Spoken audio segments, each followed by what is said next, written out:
بسم اللہ الرحمن الرحیم باب ما جاء فی الحجامۃ عن انس قال كان رسول اللہ صلی اللہ علیہ وسلم يحتجم فی الاخدعین والکاہل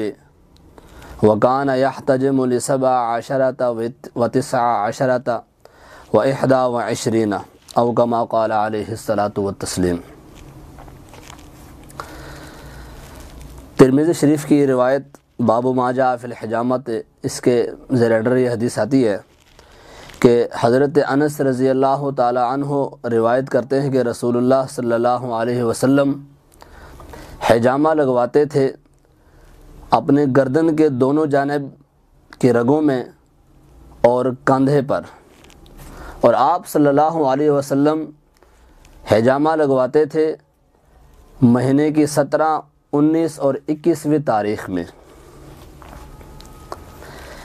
اسی طرح ایک دوسری روایت ہے، حضرت عبداللہ بن مسعود رضی اللہ تعالی عنہ روایت کرتے ہیں کہ رسول اللہ صلی اللہ علیہ وسلم نے معراج کے متعلق فرمایا کہ معراج کی رات میں فرشتوں کی جس جماعت کے پاس سے بھی میں گزرا تو فرشتوں کی جماعت نے مجھ سے کہا کہ اپنے امت کو حجامہ لگوانے کا حکم فرمائیں۔ ان دو روایات سے ہمیں اس چیز کا درس ملتا ہے، سبق ملتا ہے کہ حجامہ لگوانا سنت رسول بھی ہے اور علاج بھی ہے۔ حجامہ عربی زبان کا لفظ ہے اور اردو میں اس کو کہتے ہیں پچنا لگوانا یا سنگی لگوانا، اور انگلش میں کپنگ کے نام سے اس کو یاد کیا جاتا ہے، کپنگ لگوانا۔ تو حضور اکرم صلی اللہ علیہ وسلم نے خود بھی حجامہ لگوایا اور صحابہ کرام بھی لگواتے تھے۔ تو اب ہمارے پاس 3 پوائنٹ ہیں۔ نمبر 1 کہ حجامہ لگوانے کی ضرورت کیوں آئی اور اس کی ابتدا کب ہوئی۔ اہل عرب کے ہاں جو خوراکیں تھیں ان کی خوراکیں بڑی طاقتور ہوا کرتی تھی، اور ان کی جو خوراکیں ہوتی تھیں وہ بڑی خالص ہوتی تھی۔ کھجور کا استعمال بہت زیادہ کرتے تھے، انجیر کا استعمال بہت زیادہ کرتے تھے۔ اسی طرح اور جو ان کی خوراکیں تھیں وہ بڑی طاقتور اور بڑی اچھی غذائیں ہوا کرتی تھی، اور پھر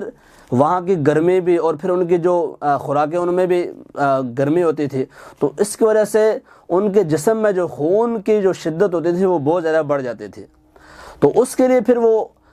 حجامہ کرواتے تھے۔ حجامہ یہ کرواتے تھے کہ وہ جسم کے اندر سے جو ایکسٹرا خون ہوتا تھا، جو بلڈ زیادہ ہوتا تھا، جو فساد جو خراب خون ہوتا تھا، اس کو وہ نکلوا لیتے تھے، جس کی وجہ سے وہ پھر کئی ایسی بیماریوں سے وہ بچ جاتے تھے جن کی وجہ سے وہ بیماریوں میں مبتلا ہو جاتے تھے۔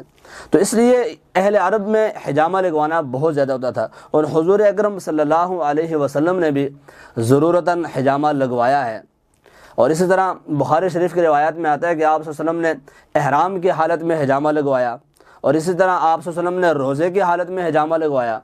اور اسی طرح آپ صلی اللہ علیہ وسلم جو ہے نا وہ جیسے اس حدیث میں آتا ہے کہ اخدعین کے گردن کی دونوں جانب جو رگیں تھیں ان میں آپ صلی اللہ علیہ وسلم حجامہ لگواتے تھے۔ تو یہاں سے یہ ہمیں سبق ملتا ہے کہ اہل عرب میں یہ چیز بہت زیادہ رائج ہوتی تھی اور اہل عرب حجامہ لگواتے تھے۔ دوسری بات جو سب سے اہم بات ہے وہ یہ ہے کہ حجامہ کون سے مقام پہ لگایا جائے تو کس بیماری کے لیے شفا ہوتا ہے۔ اس کے لیے جو بہترین ہے وہ یہ ہے کہ جو لوگ یہ حجامہ لگواتے ہیں یا جو یہ کام کرتے ہیں تو ان کے لیے بس اس چیز کا بہترین حال ہے۔ لیکن دروس ترمذی کے اندر جو اہل طب حضرات نے اپنے تجربات کی روشنی میں جو واضح کیا ہے کہ جسم کے کون سے مقامات پر حجامہ لگوایا جائے تو کون سی بیماریوں کے لیے شفا ہے، تو اس میں جو سب سے اہم ہے کہ آپ صلی اللہ علیہ وسلم جو ہے نا گردن کی دونوں جانب جو رگیں تھے اس میں حجامہ لگواتے تھے۔ اس سے یہ ہوتا تھا کہ جسم کے اندر جو زیادہ خون ہوتا تھا، جو خون کی وجہ سے جو بیماریاں پھیلتی تھیں ان کا خاتمہ ہو جاتا تھا۔ اسی طرح اگر آپ کے ناک، کان، آنکھوں میں اور ان سب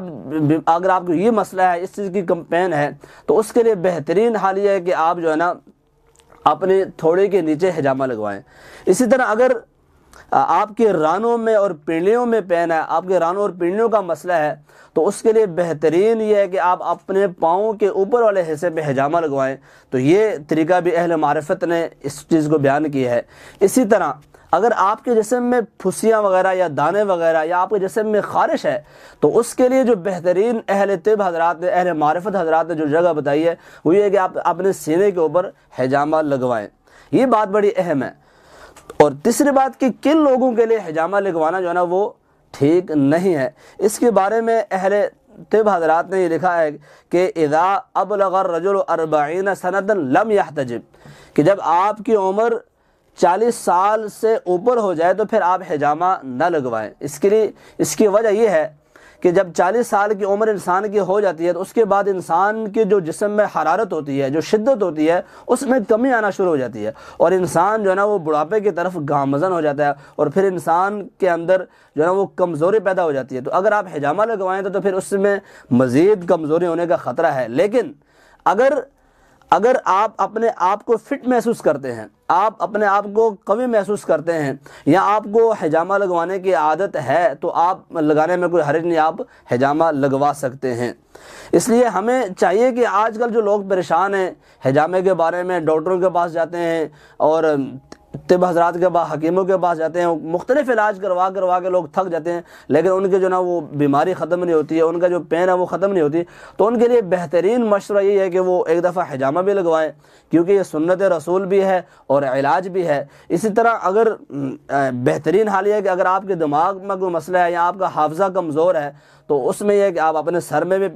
حجامہ لگوا سکتے ہیں، اس میں بھی کوئی مضائقہ نہیں ہے۔ تو اللہ سے دعا ہے کہ اللہ ہمیں ان باتوں پر عمل کرنے کی توفیق عطا فرمائے، اور زیادہ سے زیادہ ہم جو ہے نا اس چیز کی طرف راغب ہوں، کیونکہ یہ سنت بھی ہے، سنت رسول بھی ہے اور علاج بھی ہے۔ وما علینا الا البلاغ۔